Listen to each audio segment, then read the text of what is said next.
Well, hey guys, Bill Santos, Lessons for Living Television, Hope Channel Canada. Hey, listen to this clip from the Joe Rogan podcast, the Joe Rogan Experience, with his special guest, Wesley Huff, and I want to comment on it in just a second. But in the ancient world, nobody really had that big of a problem with these kind of supernatural claims. The more of the kind of skepticism was why you would worship a crucified individual to begin with. Wow. So they were less surprised that he was resurrected. Or that you would worship a crucified like teacher was just seen as silly. Because it's so humiliating to be crucified. Yeah. See, Wesley's absolutely right.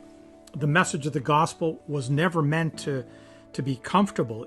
It was offensive. It was scandalous. It was stupid. It was foolish. It was moronic. And that's what the world thought then. And honestly, that's probably what the world still thinks today. You know, in 1 Corinthians 1:21, Paul says, God was well pleased through the foolishness of the message preached to save those who believe.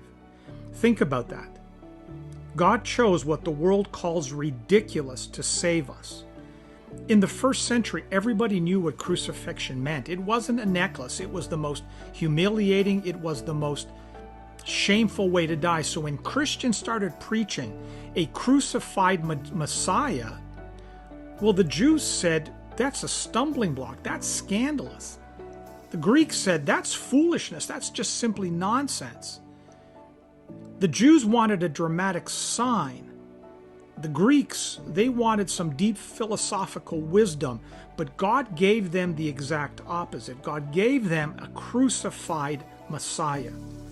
Because the very thing that the world calls absurd is the thing God uses to save us.